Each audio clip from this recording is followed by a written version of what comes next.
আসসালামু আলাইকুম রহমতুল্লাহ বরকাতুহু। আলহামদুলিল্লাহ রবিল আলমিন ওসলাত ওসালাম আলা আশরাফিল আম্বিয়া ওয়াল মুরসালিন নবীনা মুহাম্মদ ওয়া আলা আলিহি ওয়া সাহবিহি আজমাইন। সময় দর্শকবৃন্দ, আমরা আলোচনা করেছিলাম ইমাম আবু জাফর তাহাবী রহমতুল্লাহ রচিত বয়ান ইতিকাদ আহলুস সুন্নাহ ওয়াল জামাআহ, আহলুস সুন্নাহ ওয়াল জামাতের আকীদার বর্ণনা এই গ্রন্থটির একটি অংশ নিয়ে, যেখানে আমাদের ইমাম আখিরাতের উপর ঈমান কীভাবে সম্পন্ন হবে সেই বিষয়টি তুলে ধরেছেন। তিনি প্রথমে বলেছেন যে ঈমান বিল ইয়াউমিল আখিরের এটা ঈমানেরই একটি অংশ। তারপর তিনি বলেছেন যে কবরের আযাবের কথা বলেছেন। আমরা এর ধারাবাহিকতা আলোচনা করতে গিয়ে কবরে ওই মানুষকে দেওয়া যার রূহ থেকে, শরীর থেকে রূহটাকে আলাদা করা হয়েছে, তিনি শুধুমাত্র কবরে যান। তো মৃত্যুর পরে তাকে কবর দেওয়া হয়, এই মৃত্যুর বিষয়টি আমরা আলোচনা করছিলাম গত পর্বে এবং তার আগের পর্বে। আজকে আমরা আলোচনা করতে চাই যে মৃত্যু কিভাবে হয়, মানুষের রূহ কিভাবে হরণ করা হয়, এই বিষয়টি কোরআনে কারীম এবং হাদিসে কিভাবে আসছে সেই বিষয়গুলো আলোচনা করতে চাই। প্রথমত, যে কোরআনে কারীম এবং হাদিসে দেখতে পাই যে রূহ হরণ করা হয়, অর্থাৎ রূহকে ছিনিয়ে নেওয়া হয়, রূহটাকে আলাদা করা হয়, দূর করে আলাদা করা হয়। কোরআন এবং সুন্নাহ এর বিস্তারিত বর্ণনা এসেছে। আল্লাহ তাআলা কোরআনে কারীমে সূরা ওয়াকিয়ার ৮৩ থেকে ৮৫ নম্বর আয়াতে বলছেন, ফালাউলা ইযা বালাগাতিল হুলকুম ওয়া আনতুম হিনাইযিন তানজুরুন ওয়া নাহনু আকরাবু ইলাইহি মিনকুম ওয়ালাকিন লা তুবসিরুন। ফালাউলা ইযা বালাগাতিল হুলকুম, যে রূহ যখন মানুষের হলকুম পর্যন্ত পৌঁছে যায়, রূহ মানুষের হলকুম পর্যন্ত, হলকুম কি? হলকুম তো হচ্ছে হলক, মানুষের যে গলা পর্যন্ত পৌঁছে যায়, গলা পর্যন্ত পৌঁছে যায় মানুষের রূহটা। যালিকা, এটা ওই সময় হয়ে থাকে যখন মানুষের মৃত্যু একেবারে অত্যাসন্ন, মৃত্যু একেবারে এখনই মৃত্যু হবে, এরকম অবস্থায় রূহ তার গলা পর্যন্ত পৌঁছে যায়। আল্লাহ তাআলা বলছেন ফালাউলা ইযা বালাগাতিল হুলকুম, যে যখন তাদের রূহ তাদের হলকুমে পৌঁছে যায়, গলায় পৌঁছে যায়। ও আনতুম হিনাইযিন তানজুরুন, তোমরা তাকিয়ে রয়েছো যে এই লোকটা মৃত্যু হচ্ছে, কিন্তু কিছু করার নেই, চেষ্টা করলেও তাকে রূহটাকে ফেরত দিতে পারতেছো না। অর্থাৎ তোমাদের তাকানোর কোনো ফায়দা নেই, তোমরা শুধু দেখে দেখে অসহায়ের মতো তাকিয়ে আসো যে লোকটার রূহটা গলায় চলে আসছে, এখনই চলে যাবে, এই মুহূর্তে চলে যাচ্ছে, যে এই মৃত্যুর কত কষ্ট সে ভোগ করছে, কিন্তু আমাদের কিছু করার নেই, রূহটা এখানে চলে আসছে। চিন্তা করে দেখো যে তার মৃত্যু হয়ে যাচ্ছে। আল্লাহ তাআলা এটা আমাদের দৃশ্যটা তুলে ধরছেন যে এরকম অবস্থায় তোমাদের কিছু করার নেই। অর্থ হচ্ছে তোমরা কত অসহায়, তোমাদের মৃত্যু অবশ্যই ঘটবে, তা তুমি দেখতে পাচ্ছ চোখের সামনে তোমাদের আত্মীয় স্বজনরা মারা গেছে, তোমার চোখের সামনে কত আশেপাশের মানুষ মারা যাচ্ছে দেখছো। এর তাহলে বোঝা গেল মৃত্যু বের হয়ে যায় এবং বের হওয়ার আগে কণ্ঠনালী পর্যন্ত পৌঁছে, এটাই হচ্ছে হলকুম, কণ্ঠনালী হলকুম পর্যন্ত পৌঁছে। আল্লাহ তাআলা এরপর বলছেন যে ওয়ানাহনু আকরাবু ইলাইহি মিনকুম ওয়ালাকিন লা তুবসিরুন, আর আমরা, আমাদের ফেরেশতারা এখানে বলা উদ্দেশ্য, আল্লাহ তাআলা তার ফেরেশতারা বলা উদ্দেশ্য। নাহনু বলতে এখানে ইবনে কাসির রহমতুল্লাহ আলাইহি সহ অধিকাংশ মুফাসসির এটাই বলেছেন যে এর অর্থ হচ্ছে ফেরেশতারা, আল্লাহ তাআলা নিজে নন, আল্লাহ তাআলা তিনি আরশের উপর রয়েছেন। ওয়া নাহনু আকরাবু ইলাইহি মিনকুম, তোমাদের থেকে এই রূহের থেকেও তোমাদের অতি নিকট, অর্থাৎ ফেরেশতারা খুব কাছে বসে আছে তোমাদের, মানুষের থেকেও ফেরেশতারা বসে আছে কি জন্য? তার রূহটাকে হরণ করার জন্য। ওয়ালাকিন লা তুবসিরুন, কিন্তু তোমরা ফেরেশতাদেরকে দেখতে পাও না, এটা হলো বিশুদ্ধ অর্থ। অন্য কেউ কেউ অর্থ করে থাকেন এখানে নাহনু অর্থ আল্লাহ তাআলা বলা হয়েছে না, এটা কথা ঠিক নয়, কারণ এখানে আগের এবং পরের আয়াতে আগের এবং পরের আয়াত দ্বারা বোঝা যাচ্ছে এখানে ফেরেশতাদেরকে উদ্দেশ্য করা হয়েছে। সুতরাং আল্লাহ তাআলা এই আয়াতগুলোতে বোঝাতে চাচ্ছেন যে আমাদের, যে যখন রূহ আমাদের কণ্ঠ পর্যন্ত পৌঁছে যায় এবং যখন আমাদের গলা পর্যন্ত পৌঁছে যায় এবং সেখান থেকে আর ফিরে যাওয়ার সুযোগ নেই, মৃত্যুর যন্ত্রণা শুরু হয়ে গেছে, সে সময় আমরা দেখতে পাচ্ছি কিন্তু কিছু করার নেই। আল্লাহ বলছেন যে আমি তখনও, আমার ফেরেশতারা তখনও তোমাদের থেকে এর কাছে অনেক নিকটে, যে এই যখনই আমাদের ফেরেশতারা ইচ্ছা করে তখন তাদেরকে বের করে নিয়ে আসে। কোরআনে কারীম অন্য আয়াতে আল্লাহ তাআলা বলছেন, সূরা আনআমের ৬১ থেকে ৮২ নম্বর আয়াতে আল্লাহ তাআলা বলছেন ওহুয়াল কাহিরু ফাওকা ইবাদিহি ওয়া ইরসিলু আলাইকুম হাফাজা, তিনি তোমাদের উপরে প্রবল, তোমাদের উপর দাপুটে, তিনি আল্লাহ তাআলা তার বান্দাদের উপরে দাপুটে, তিনি যা ইচ্ছে তা তার বান্দাদের উপর চাপিয়ে দিতে পারেন, যা ইচ্ছে তা চাপিয়ে দিতে পারেন। কায়ের অর্থ হলো যাকে তিনি শক্তি দিয়ে, যাকে শক্তি দিয়ে যার উপরে তিনি ক্ষমতাবান, অর্থাৎ আল্লাহ সবার উপরে ক্ষমতাবান, এটা দেখিয়েছেন, সব কিছু তার নিয়ন্ত্রণাধীন। ওহুল কাহিরু ফাওকা ইবাদি, তার বান্দারা সবাই তার নিয়ন্ত্রণাধীন। ওয়িরসিলু আলাইকুম হাফাজা, এই নিয়ন্ত্রণের কারণে তিনি আল্লাহ তাআলা হাফাজা ফেরেশতা পাঠিয়ে থাকেন, যারা বান্দাকে হেফাজত করে থাকে, তাকে বিভিন্ন বিপদ আপদ থেকে রক্ষা করার জন্য আল্লাহর হুকুমে তারা দাঁড়িয়ে যায়, আল্লাহর হুকুমে তারা হেফাজত করেন। তারপর কি বলছেন আল্লাহ তাআলা, হাত্তা ইযা জা আহাদাকুমুল মাউতু তাওয়াফাতু রুসুলুনা হুম লা ইউফারিতুন, কিন্তু যখন আমাদের আল্লাহর পক্ষ থেকে মৃত্যু যখন আসে, আল্লাহর নির্দেশনা যখন আসে যে এখন আর হেফাজত করার কোনো সুযোগ নেই, এখন তাকে আমার কাছে চলে আসতে হবে, তাকে মৃত্যু দিতে হবে, তাওয়াফাতু রুসুলুনা, আমাদের রসুলগণ তাকে মৃত্যু দেয়। দেখা গেছে যে আল্লাহ তাআলা রসুলগণ, আল্লাহ তাআলা ফেরেশতাগণ তাকে মৃত্যুর দিকে নিয়ে যায়। এখানে একটা জিনিস সবাই অনেকে মনে করে থাকেন যে মালাকুল মউত একাই বুঝি তাকে মৃত্যু দিয়ে থাকেন। না, মালাকুল মউত মৃত্যু একা দেন না, তার অনেক আছে, সহযোগী আছে, তারা তাকে মৃত্যুর পথে নিয়ে যায়। অন্য আয়াতে আল্লাহ তাআলা বলছেন ইয়াদরিবুনা উজুহাহুম ওয়া আদবারহুম, যে ফেরেশতারা তাদেরকে মেরে তাদেরকে রূহ হরণ করে থাকে। তার বোঝা গেল যে আল্লাহ তাআলার ফেরেশতারা, আল্লাহ তাআলার মালাইকারা তাদেরকে যখন আল্লাহর ইচ্ছা তখন তাদেরকে হেফাজা ফেরেশতা সরিয়ে দিয়ে তারা এসে তাকে আর মৃত্যু ঘটিয়ে থাকেন। ওহুম লা ইউফাররিতুন, এই নির্দেশ বাস্তবায়নে, তার মৃত্যু ঘটানোর ক্ষেত্রে কোনো রকমের কমতি তারা করে না। তারপর আল্লাহ তাআলা বলছেন সুম্মা রুদ্দু ইলাল্লাহি মাওলাহুমুল হক, এই মৃত্যুর মাধ্যমে তার সত্যি মাবুদের কাছে তাকে ফেরত দেওয়া হয়। তাকে ফেরত দেওয়া অর্থাৎ মৃত্যুর পরে সে আসতে হবে আল্লাহর কাছেই, দ্বিতীয় জীবন যেটা আখিরাতের জীবনের কাছে চলে আসতে হবে। আলা আলাহুল হুকমু ওয়া হুয়া আসরাউল হাসিবিন, জেনে রাখো নিশ্চয় তাঁরই নির্দেশ সেখানে বাস্তবায়িত হবে, আর কারো দুনিয়াতে অনেকের নির্দেশ বাস্তবায়িত হয়ে থাকে। অনেকে যেটা চায় তার ক্ষমতা দম্ভে সে অহংকারী হয়ে তার নির্দেশ বাস্তবায়ন করতে চেষ্টা করে, কিন্তু এই সময়ে মৃত্যুর সময় আল্লাহ নির্দেশে বাস্তবায়িত হবে। তিনি চান মৃত্যু হবে, ইচ্ছা করলে দুনিয়ার সমস্ত মানুষ একত্রিত হয়ে মৃত্যু থেকে তাকে পিছনে ফেরাতে পারবে না, এবং তাকে আখিরাতে আল্লাহর কাছে ফিরে আসতেই হবে। এই যে আল্লাহ তাআলা হুকুম দিয়েছেন যে তার কাছে যেতে হবে, যে বিধান দিয়েছেন এই বিধানের কোনো বিকল্প নেই, এই বিধান তার অবশ্যই ঘটবে, এবং সে তার মৃত্যু তাকে পেয়েই বসবে এবং সে মারা যাবে। এরপর আল্লাহ তাআলা বলছেন ওহু আসরাউল হাসিবিন, তারপর যখন তার কাছে ফিরে যাবে তখন তিনি যথেষ্ট দ্রুত হিসাব গ্রহণ করবেন। অনুরূপভাবে আল্লাহ তাআলা সূরা কিয়ামার 26 থেকে 30 নম্বর আয়াতে আল্লাহ তাআলা বলছেন কাল্লা ইযা বালাগাতিত তারাকি, কখনো নয়, যখন রুহটা পৌঁছে যাবে তার কণ্ঠনালীতে, অকিলা, এবং সে বলবে মান রাক, এমন কে আছে যে আমাকে ঝাড়ফুঁক করে এই অবস্থা থেকে বের করবে? কেউ পারবে না। মান রাক অর্থ এমন কেউ কি ঝাড়ফুঁক করে তাকে এই মৃত্যু থেকে তো রক্ষা করতে পারবে? কেউ পারবে না। কিলা মান রাক বলা হবে, মান রাক ওয়াজান্না আন্নাহুল ফিরাক, এবং সে ধারণা করছে, প্রবল বিশ্বাস করছে যে এখনই তার মৃত্যু, তার রূহ তাকে ছেড়ে চলে যাবে, ফেরাক হবে, তার মধ্যে পার্থক্য হবে, আলাদা হয়ে যাবে। ওয়ালতাফাতিস সাকু বিসাক ইলা রাব্বিকা ইয়াউমাইযিনিল মাসাক, আর পায়ে পায়ে মিলে যাবে কষ্টের কারণে, প্রচণ্ড কষ্টের কারণে পায়ে পায়ে মিলে যাবে। ইলা রাব্বিকা ইয়াউমাইযিনিল মাসাক, আর আল্লাহর কাছে সেদিন তার চলাফেরা, তার চলন আল্লাহর কাছে, আল্লাহর দিকে এসে চলে যাবে, অর্থাৎ মৃত্যু তার হবেই। মৃত্যুর পরে তার আল্লাহর কাছেই তাকে যেতে হবে, সেখানে তার জবাবদিহি করতে হবে। এখানে যে বলেছেন ইজা বালাগাতিত তারাকি, কাল্লা ইজা বালাগাতিত তারাকি, যখন পৌঁছে যায় কণ্ঠনালী, কি পৌঁছে যায়, অর্থাৎ রূহ যখন মানুষের কণ্ঠনালী পর্যন্ত পৌঁছে যায়, এটা ওই হাড্ডিটার কথা তারাকি বলা হয়। যে মানুষ সাধারণত এখানে একটি বাড়তি হাড় আছে, এই হাড্ডিটার ভিতরে ছিদ্র যেটা সেখান পর্যন্ত পৌঁছে, অর্থাৎ এটা তার সর্বশেষ পর্যায়ে।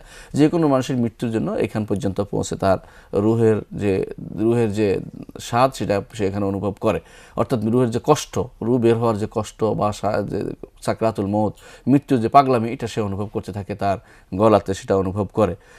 এইটাকে বলা হয় যে এইটাকে বলা হয় তিরকু, আরবিতে বলা হয়। এটা আমাদের এই কোরআনে কারিমে যেটা শব্দ আল্লাহ তাআলা ব্যবহার করে সেটা হচ্ছে তারাকি। এখানে অন্য আয়াতে যেটাকে বলা হয়েছে হলকুম, কণ্ঠনালী, একই অর্থে, কোনো মধ্যে বড় ধরনের পার্থক্য নেই।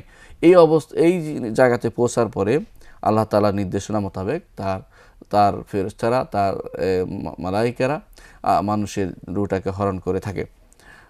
অন্য আয়াতে আল্লাহ তাআলা সূরা নাজিয়াতের প্রথম এবং দ্বিতীয় নম্বর আয়াতে আল্লাহ তাআলা বলছেন ওয়ান নাজিয়াতি গারকান ওয়ান নাশিতাতি নাশতান, যারা ডুবন্ত, গারকাত তো ডুবে যারা ছিনে নিয়ে আসে, যারা ছিনে নিয়ে আসে, কি ডুবে, শরীরের মধ্যে ডুব দিয়ে যারা রুহটাকে টেনে শরীরের অংশ করে টেনে নিয়ে বের করে নিয়ে আসে রুহটাকে, এটাই বলছি নাজিয়াতু গারকান, যে ডুব দিয়ে ফেরেশতারা শরীরের ভিতরে সেখান থেকে একটু একটু করে ছিনে নিয়ে আসে।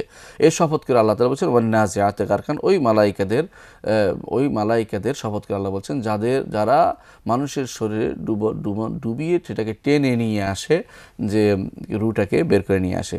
ওয়ান নাশিতাতি নাশতান, এরপরে আল্লাহ তাআলা বলছেন যে তাদেরকে সহজভাবে নিয়ে আসে, এবং যাদের কষ্ট দেয় না, অর্থাৎ ইমানদার, প্রথমটা কাফেরদের জন্য, দ্বিতীয়টা ইমানদারদের জন্য। এভাবে কাউকে শরীর থেকে একটু একটু করে, যে শরীর বানান অর্থাৎ শরীরের অঙ্গ, মাথার আঙ্গুলের মাথা পর্যন্ত তার কষ্ট দেয়, প্রত্যেকটা অংশ থেকে তার রুটাকে হরণ করে নেয়। আর কাউকে সহজভাবে হরণ করে নেয়। দুই শব্দ ব্যবহার করেছেন আল্লাহ তাআলা, যে যারা মালাইকাতুল আযাব, মালাইকাতুর রাহমা, আযাবের ফেরেশতা, তারা কাফেরের শরীরের ভিতরে প্রবেশ করে সেখান থেকে একটু একটু করে তার রূহ হরণ করে কষ্ট দেয় তাকে। আর মালাইকাতুর রাহমা, রহমতের ফেরেশতা, ইমানদারের ইমানদারের শরীরে প্রবেশ করে তাকে অত্যন্ত হালকাভাবে, স্বাভাবিকভাবে কষ্ট না দিয়ে, যত কষ্ট কম দেওয়া যায় তত কম কষ্ট দিয়ে তাকে, তার রূহটাকে বের করে আনে। আল্লাহ তাআলা সেটা শপথ করেছেন, অর্থাৎ মালাইকাতুর রাহমা এবং মালাইকাতুল আযাব, যারা রূহ হরণকারী এই ফেরেশতাদের শপথ করে আল্লাহ তাআলা বলেছেন। এর পরবর্তী আয়াতে বিভিন্ন নির্দেশনা আল্লাহ তাআলা দিয়েছেন।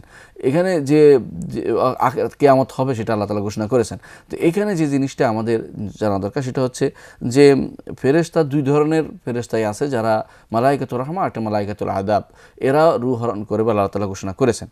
অনুরূপভাবে সূরা কাফের মধ্যে আল্লাহ তাআলা বলছেন, ওয়াজাআত সাকরাতুল মাউত বিল হক, আর মৃত্যুর পাগলামি এসে গেছে, যথাযথভাবে এসে যায়। মৃত্যুর পাগলামি, মৃত্যুর সময় একটা মানুষের পাগলামি কেন হয়? কষ্ট, মৃত্যু যন্ত্রণার কারণে। রাসূলুল্লাহ সাল্লাল্লাহু আলাইহি ওয়াসাল্লাম যখন তার মৃত্যু হচ্ছিল, তখন তিনি বারবার পানি দিচ্ছিলেন এবং বলছিলেন, আলা ইন্না লিল মাউতি সাকারাত, জেনে রাখো মৃত্যুর পাগলামি রয়েছে, মৃত্যুর মধ্যে কষ্ট রয়েছে। এবং সে কষ্ট ঈমানদারও অনুভব করে, কাফেরও অনুভব করে। ঈমানদারের অনুভব হয় একরকম, কাফের অন্যরকম হয়। কষ্ট কিন্তু আছে সবারই, হয়তো ঈমানদারের কষ্ট কম হয়, কাফেরের কষ্ট বেশি হয়, কখনো কখনো ঈমানদারেরও কষ্ট হয়। এই কষ্ট দিয়ে তাকে গুনাহ থেকে মুক্ত করেন আল্লাহ তাআলা। গুনাহ মুক্ত করে তাকে এমনভাবে আল্লাহর দরবারে পৌঁছে যায় তার কোনো গুনাহ থাকে না। এই জন্য কখনো কখনো দেখা যায় অনেক ভালো মানুষও অনেক দিন কষ্ট ভোগ করে মারা যায়। অর্থাৎ আল্লাহর ইচ্ছা হয়েছে দুনিয়াতেই তাকে সম্পূর্ণভাবে পরিষ্কার পরিচ্ছন্ন করে ফেলবেন, যাতে করে তার কোনো গুনার কিছু অবশিষ্ট না থাকে। তাদের এই আয়াতগুলো থেকে আমরা বুঝতে পারলাম, আমরা যে 5টি আয়াত বললাম, যে এই আয়াতগুলোতে বুঝতে পারলাম যে অবশ্যই মৃত্যু আল্লাহ তাআলার এই ফেরেশতারা আল্লাহর নির্দেশনা মোতাবেক রূহটাকে হরণ করে নিয়ে যান, রূহটাকে ছিনিয়ে নিয়ে যান, বের করে নিয়ে যান, আলাদা করেন। এটাই হচ্ছে কোরআন এবং সুন্নাহর নির্দেশনা, যে রূহ ফিরে যায়, রূহ তার গন্তব্যস্থলে ফিরে যায়, কিন্তু মানুষের শরীরে সেটা আগে থাকে, তারপর সেটাকে আলাদা করা হয়, সেটাকে আলাদা করা হয়। রাসূলুল্লাহ সাল্লাল্লাহু আলাইহি ওয়াসাল্লাম এই জন্য বলতেন, লা ইলাহা ইল্লাল্লাহ ইন্না লিল মাউতি সাকরাত। তিনি তার মৃত্যুর সময় বলছিলেন যে লা ইলাহা ইল্লাল্লাহ, আল্লাহ ছাড়া কোনো সত্য ইলাহ নেই, মৃত্যুর তো পাগলামি রয়েছে, তোমরা বুঝেন। অর্থাৎ সব রাসূলের কষ্ট হওয়ার অর্থ হচ্ছে অন্যান্য মানুষেরও কষ্ট হবে। এই মৃত্যুর পাগলামি, মৃত্যুর কষ্ট, এটা প্রত্যেকটি মানুষকেই ভোগ করতে হবে। এই জন্য কোরআনে কারীম আল্লাহ তাআলা বলেছেন যে কুল্লু নাফসিন যায়িকাতুল মউত, প্রত্যেকটি নফসকেই যায়িকাতুল, মৃত্যুর স্বাদ ভোগ করতে হবে, মৃত্যু ভোগ করতে হবে। মৃত্যু ভোগ করার অর্থ হচ্ছে মৃত্যুর যে স্বাদ, বিষাদ, কষ্ট সবই ভোগ করতে হবে। রাসূলুল্লাহ সাল্লাল্লাহু আলাইহি ওয়াসাল্লাম এটা নিজে দেখিয়ে দিয়েছেন। বারবার তিনি পানি দিচ্ছিলেন শরীরে, তার ছোট লোটা থেকে পানি দিচ্ছিলেন মাথায়, এবং বলছিলেন, কপালের পানি দিয়ে বলছিলেন যে মৃত্যুর পাগলামি রয়েছে, কষ্ট রয়েছে। তিনি তার এই কষ্ট দিয়ে আমাদের জানিয়ে দিলেন, যে কষ্ট করে আমাদের জানিয়ে দিলেন যে এর মধ্যে রয়েছে, ঈমানদার এবং কাফেরের মধ্যে ইবরাত রয়েছে, শিক্ষা রয়েছে, যে তারা যেন এর থেকে শিক্ষা গ্রহণ করে, ঈমানদার যেন আরও বেশি আল্লাহ আমল করে, আর কাফের যেন গুনাহ থেকে বেঁচে থাকার জন্য সচেষ্ট হয় এবং ঈমান আনে এবং তওবা করে আল্লাহর কাছে ফিরে আসে। ঈমানদার এবং কাফের উভয়ের রূহ কিন্তু আল্লাহ তাআলা ফেরেশতাদের মাধ্যমে হরণ করে থাকেন। আমরা এখন প্রথমে আলোচনা করব ঈমানদার রূহ কীভাবে হরণ করা হয়, এটা আলোচনার বিষয়। আমরা আগে আলোচনা করেছিলাম যে রূহ কিন্তু আল্লাহ তাআলা আলাদা করেন, এটা আমরা আলোচনা করি, দলিল দিয়েছি কোরআন থেকে, রাসূলুল্লাহ সাল্লাল্লাহু আলাইহি ওয়াসাল্লাম হাদিস থেকে। এখন আমরা আলাদা আলোচনা করতে চাই যে কীভাবে আল্লাহ তাআলা ঈমানদার রূহ কীভাবে হরণ করেন আর কাফের রূহ কীভাবে হরণ করেন। প্রথমে ঈমানদার রূহ হরণের প্রক্রিয়া আল্লাহ তাআলা যেভাবে বলেছেন সেটা আমরা আলোচনা করতে চাই। কোরআনে কারীম আল্লাহ তাআলা বলছেন, আলা ইন্না আউলিয়া লা খাউফুন আলাইহিম ওয়া লা হুম ইয়াহজানুন আল্লাযিনা আমানু ওয়া কানু ইয়াত্তাকুন লাহুমুল বুশরা ফিল হায়াতিদ দুনিয়া ওয়া ফিল আখিরাহ লা তাবদীলা লিকালিমাতিল্লাহ যালিকা হুয়াল ফাওজুল আযীম। জেনে রাখো, আল্লাহর যারা সত্যিকার বন্ধু, তাদের কোনো ভয় নেই এবং তারা কোনো পেরেশানি তাদেরকে আক্রমণ করবে না, পেরেশান হবে না তারা কারা? আল্লাযিনা আমানু ওয়া কানু ইয়াত্তাকুন, যারা ঈমান এনেছে এবং যারা তাকওয়ার অধিকারী হয়েছে, তারা হচ্ছে আল্লাহর সত্যিকারের বন্ধু, এদের কোনো ক্ষতি হবে না। লাহুমুল বুশরা ফিল হায়াতিদ দুনিয়া ওয়া ফিল আখিরাহ, দুনিয়ার জীবনে তাদের জন্য রয়েছে সুসংবাদ, এবং আখিরাতের জীবন তাদের জন্য সুসংবাদ। আখিরাতের জীবনে সুসংবাদ তাদের কি? জান্নাত, এতে কোনো সন্দেহ নেই এবং সবাই একমত যে আখিরাতের জীবনে ঈমানদারের সুসংবাদ হচ্ছে আল্লাহ তাআলা তার জন্য জান্নাত নির্ধারণ করে দিয়েছেন। দ্বিতীয় দুনিয়ার জীবনে তার কি সুসংবাদ, এই ব্যাপারে দুটি তাফসীর রয়েছে। একটি হচ্ছে রাসূলুল্লাহ সাল্লাল্লাহু আলাইহি ওয়াসাল্লাম একটা হাদিসে এসেছে যে সেটা হচ্ছে যে একজন ঈমানদারের দুনিয়ার জীবনের সুসংবাদ হচ্ছে যে তাকে আল্লাহ তাআলা অনেক কিছু স্বপ্নের মাধ্যমে দেখিয়ে দেন। রুইয়া সালেহা ইয়ারাহুল মুসলিম আও ইউরা তোরা আলাহু, সে নিজে দেখেন অথবা অন্য কেউ তার জন্য কোনো ভালো স্বপ্ন দেখেন। এটা হচ্ছে দুনিয়ার জীবনের জন্য সুসংবাদ, দুনিয়ার জন্য সংবাদ।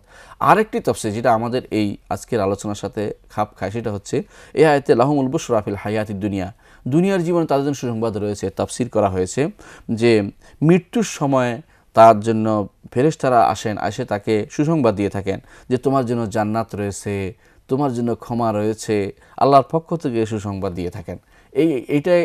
এটাও একটা তাফসীর, দুটি তাফসীরই বিশুদ্ধ। অর্থাৎ একজন ঈমানদারকে আল্লাহ তাআলা দুনিয়ার জীবনে দুই ধরনের সুসংবাদ দিয়ে থাকেন। একটি হচ্ছে তাকে কখনো কখনো স্বপ্নে ভালো জিনিস দেখিয়ে দেন যে কাজটা করা দরকার, কখনো কখনো তার জন্য অন্যকে স্বপ্ন দেখে, আবার কখনো কখনো একেবারে যখন দুনিয়ার জীবনের শেষ মুহূর্ত যখন এসে যায় তখন ফেরেশতারা তার জন্য সুসংবাদ নিয়ে আসে যে জান্নাতে তার যেতে হবে, জান্নাতে এই আছে এবং তার জন্য আল্লাহর ক্ষমা আছে, এটা তাকে সুসংবাদ দিয়ে থাকে। এই দুটিই কিন্তু আল্লাহর পক্ষ থেকে ঈমানদারের জন্য তার ফেরেশতারা নিয়ে বহন করে নিয়ে আসে থাকেন। মৃত্যুর সময় প্রথম এই সুসংবাদের বিষয়টি অত্যন্ত গুরুত্বপূর্ণ যে আল্লাহর পক্ষ থেকে এই ঈমানদারের রূহ হরণের প্রথম কাজ হচ্ছে ঈমানদারের কাছে আল্লাহর পক্ষ থেকে ফেরেশতারা এসে তাকে সুসংবাদ দিয়ে থাকেন। এই সুসংবাদের বিষয়টি আমরা ইনশাআল্লাহ আলোচনা করতে যাচ্ছি। হাদিসে আমরা বলেছি যে এই একটি আয়াতে তা এসেছে, অনুরূপভাবে বিভিন্ন হাদিসে তা এসেছে। তার মধ্যে বিখ্যাত যে হাদিসটি সেটা হচ্ছে বারা ইবনে আযিব রাদিয়াল্লাহু আনহুর হাদিসটি, যে হাদিসে কিভাবে রূহ হরণ করা হয়, ঈমানদারের রূহ কীভাবে হরণ করা তা আলোচনা করা হয়েছে। আমরা ইনশাআল্লাহ এই বারা ইবনে আযিব রাদিয়াল্লাহু হাদিসটি সহ অন্যান্য এই রূহ হরণের, ঈমানদার রূহ হরণের যে বিভিন্ন প্রক্রিয়া সেটা আমরা আলোচনা করব। ততক্ষণ আপনারা সুস্থ থাকুন, ভালো থাকুন। ওয়া আখিরু দাওয়ানা আলহামদুলিল্লাহি রাব্বিল আলামিন। আসসালামু আলাইকুম ওয়া রাহমাতুল্লাহি ওয়া বারাকাতুহু।